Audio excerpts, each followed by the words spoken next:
Well, good morning on this chilly morning. How blessed we are. I was just looking around in the sanctuary of these beloveds and how lovely it is to be here with Reverend Leslie. And the energy is so amazing. And I believe that it is because of you. It's because you are here. You are bringing your presence to this. So I'm Reverend Karen Lewis.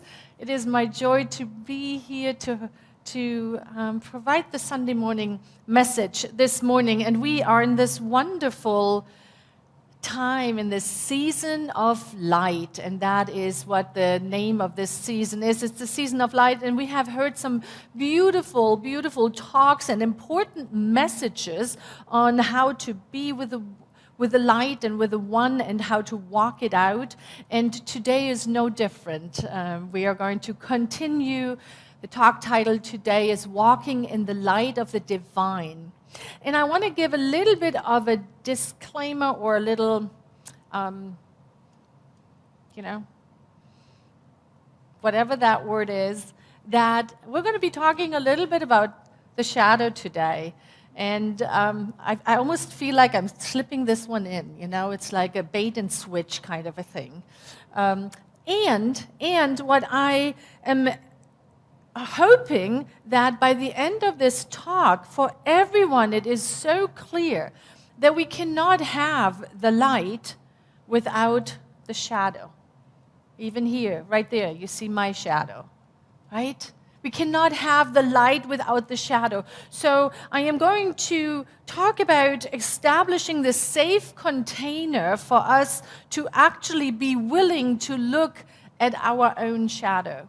Because what psychologists tell us that only if we incorporate that side of us into our being, are we truly whole. So that is where we're going. So let's start off. You ready for that? Okay. I have agreement here in the sanctuary. How about you? I know I can't see you raising your hands if you're a yes for it, but do it anyway. Are you a yes for it? Yes. Nice. Great.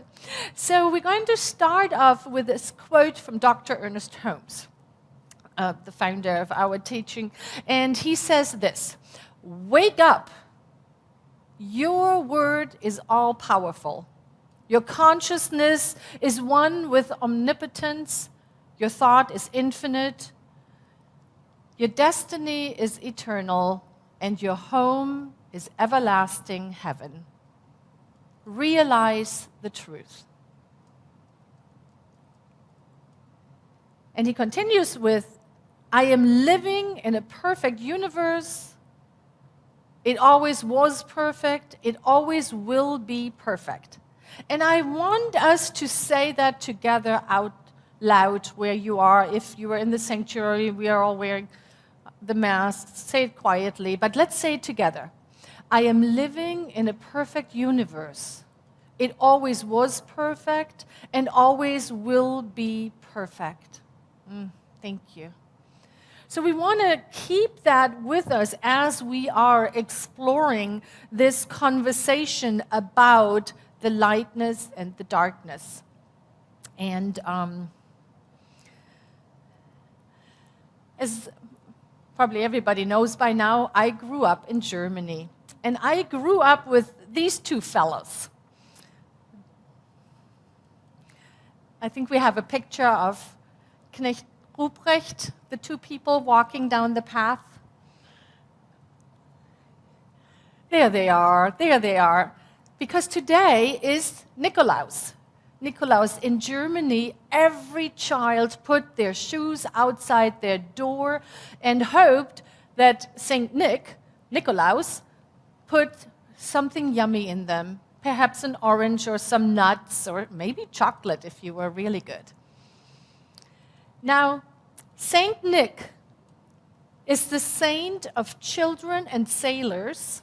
I don't know what the connection is there, but he is the one that is thought of as being very generous and giving lots of gifts.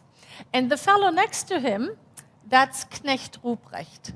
Now, in Germany, every child knows that one, because that is the person you don't want to see, because that means that your name was in the black book and not in the golden book. So Saint Nicolaus brings the gifts, the goodies, and you are familiar with it, right? It is the foregoer of our Santa Claus here in America. In 1805, it was made popular here in America, and Saint Nick became Santa Claus because they used the Dutch word for Saint Nick, which is Santa Claus. And that's good if you play Christmas trivia. I'm just giving you some points here, just in case that comes in handy. Helpful. So here I am. It might be a surprise to some of you that I was a very rambunctious child. Yes, I was a rambunctious child. All through the year, I would do things that maybe boys could get away with, but I did them anyway. And so my mother would always say to me, your name is going to show up in the black book, and Knecht Ruprecht is going to come. And he's the one who brings either a lump of coal or, if it's really bad, some twigs that you get, whipped with lightly, not anything bad. But so imagine, here I am. Everybody's looking forward to Nikolaus. We have all these songs. We are waiting for Nikolaus to come. And inside, I'm thinking, if they really know what I did all year long, I am not going to get goodies. And I tell this story because what happened is I started to disown my not-so-shiny parts. Right? I brought forth this light version of Karen, this good girl, and any anger or mischievous ideas that I had, I tried to hide. And I believe that this is what we do to our children so much. At least that's what happened in Germany. And so I grew up hiding, putting into the back those things that make me, me too. And that is what I love about this teaching, because in this teaching, we say that we have to own and bring in all of us, everything, every part of us, every fraction, so that we can truly be the wholeness and live the pattern of the wholeness that is at the very center of our being in the world. Yeah. So contrast. We are being made aware that in this human experience, we are having a contrast. When we talk about the light, when we talk about our spiritual part, when we talk about deepening into that part within us that is eternal, there is only light. And yet, this human experience has both. And it has to have both. And we have to invite and accept both.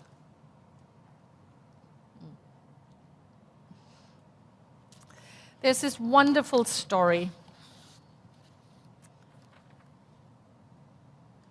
It is a Cherokee wise man, a grandfather, sitting down with his grandson.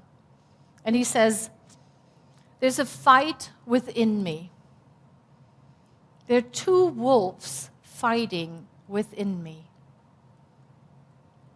The one wolf is anger and envy and sorrow, regret and arrogance and self-pity and guilt and resentment, inferiority, lies, false pride, superiority, and ego.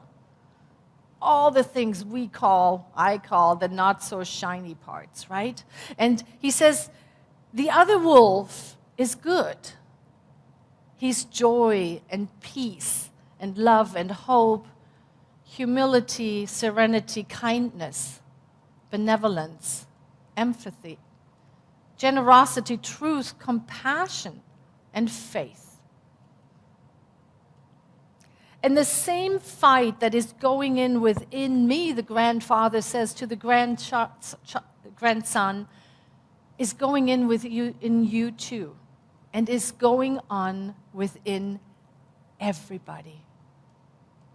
And the grandson leans in and says, Grandfather, how does the fight end? Who wins? Who wins? And the grandfather said, the one you feed. The one you feed. Now, I love that story. I love that story because it speaks to that first we must accept all that is within us, the so-claimed good and bad. We have to claim it all. We have to bring it in all. And we have to recognize that this fight, that our pivoting between the good and bad is eternal. As long as we are here on this human plane, we will always, always, always have that fight going within us. So the first lesson is that this is an eternal experience that all humans have. And the more we are willing to accept that, what we call darkness, the easier it is to incorporate it. So speaking it the other way around, the more we reject it and project it on other people, not me, them, the denser the shadow gets.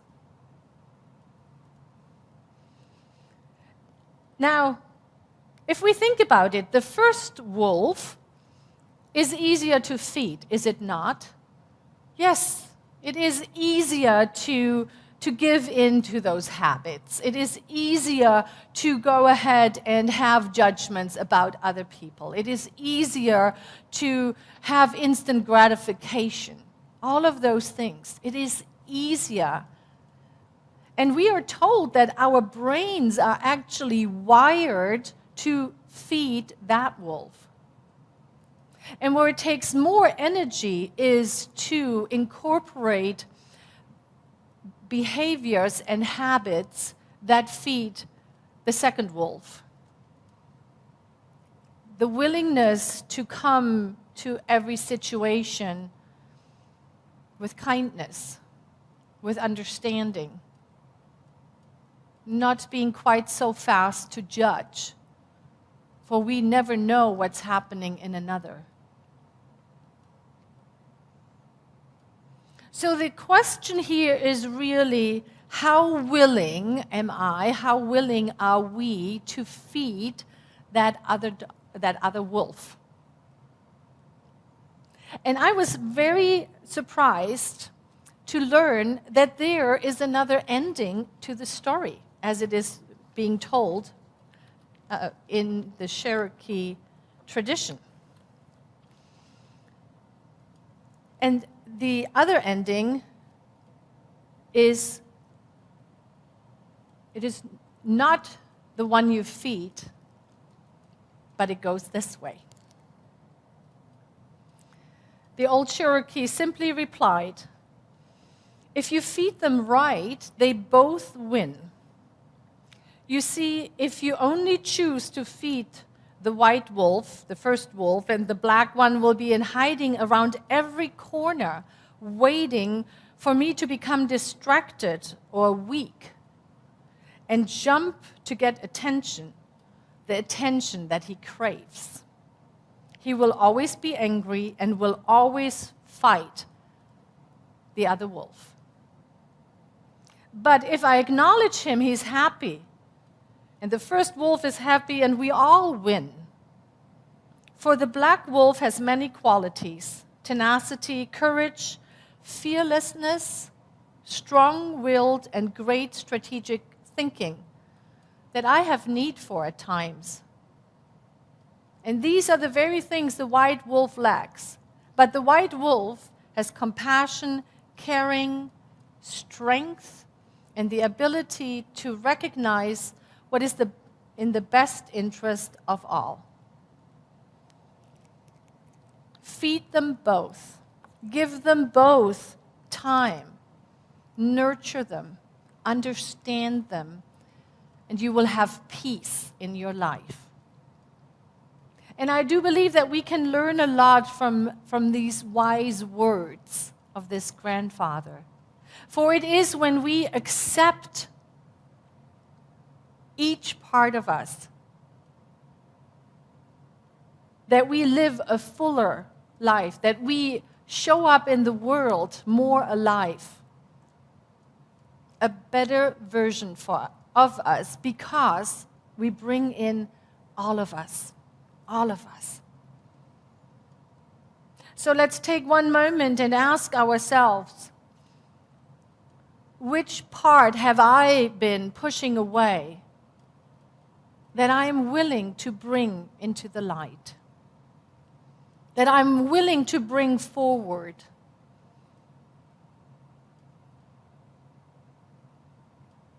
Such a great contemplation. And that brings us to the practice. How can I do this? There are many practices, all of the spiritual practices, and we all have our own, favorite one. I know Reverend Leslie has her favorite spiritual practices, and one of my favorite spiritual practices is gratitude. And gratitude really has 3 stages. I might have forgot a slide. I'm so sorry.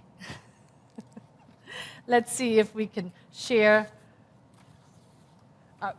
this slide. Yes. Jacob Lieberman says, what we call our shadow is nothing more than an aspect of our nature waiting to be embraced and reclaimed. Love that. So how do we do that? How can we practice this? Gratitude. Gratitude. Every day, all the time. And there are 3 different stages of gratitude I would love to highlight. The first state is really gratitude for all the good in our lives. If I ask all of us to take a breath and allow to come to your mind the 5 things you're grateful for. I know everybody can just say them out loud. Let's just do that. Let's just take a moment and say them out loud. The New Vision Center, my life, my kids, my family, my friends, the joy of living. Yeah, that's easy, right? We can all be grateful for. We can all be grateful for the wonderful things that are in my life. Now, the second stage of gratitude is a little bit more challenging. It is to be grateful for the things that are not pleasant. What a concept. To be grateful for the things that are not pleasant. Now, we all can develop our own way of how to do that. I love to approach it with creativity and humor. So I created a top 10 list for the top 10 benefits of quarantine. And if you have read our newsletter or if we're friends on Facebook, you remember I had asked the entire community to join me and send me and post, what are you grateful for in this quarantine? So here we go. Top 10 list of benefits of quarantine. Number 10, mastering new technology.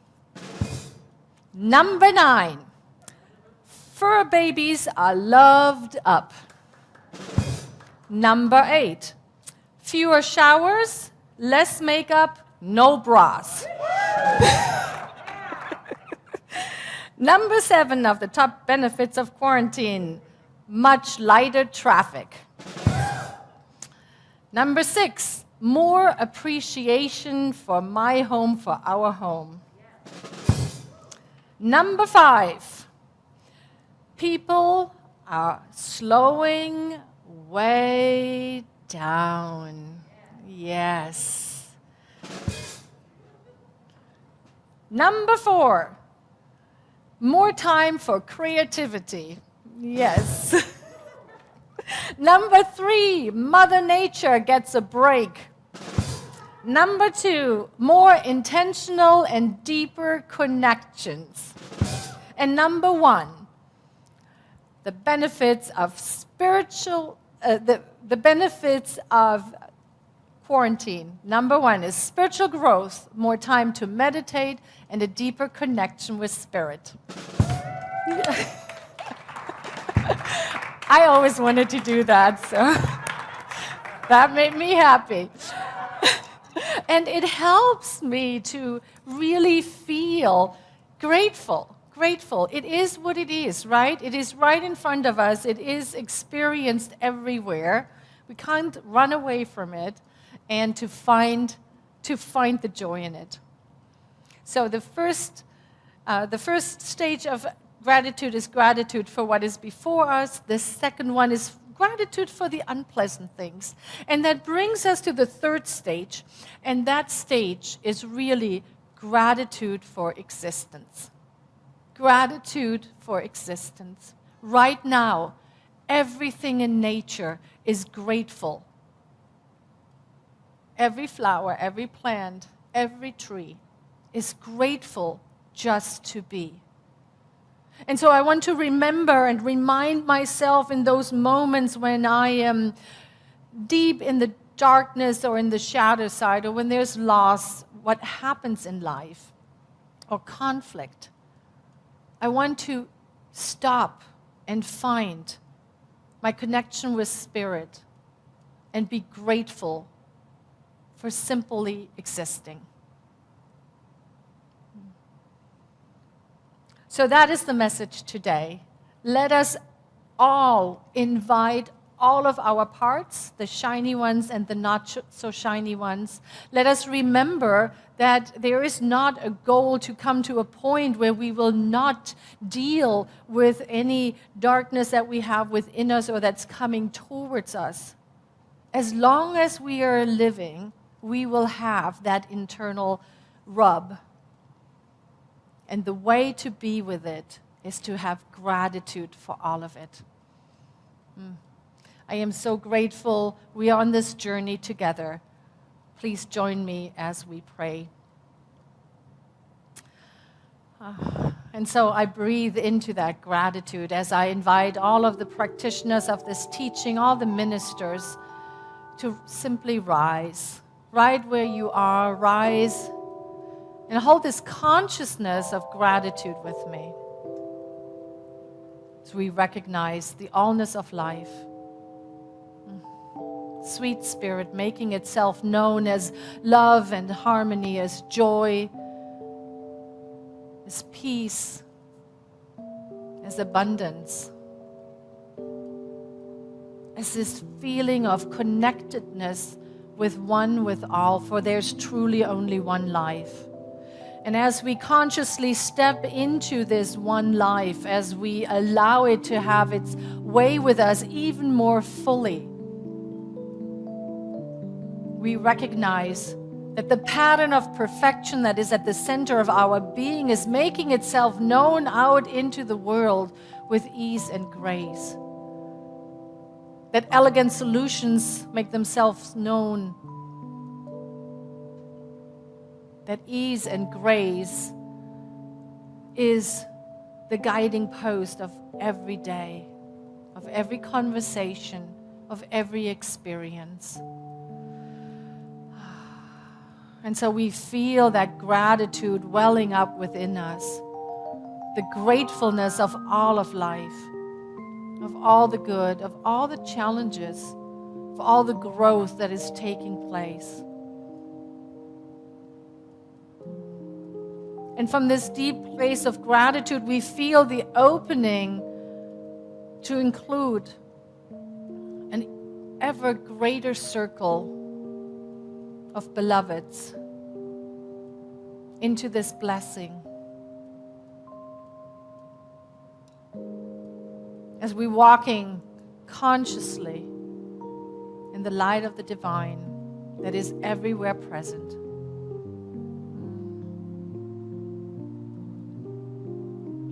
And so with a heart full of gratitude overflowing, I simply release this word into universal law. I simply let it be. I let it go.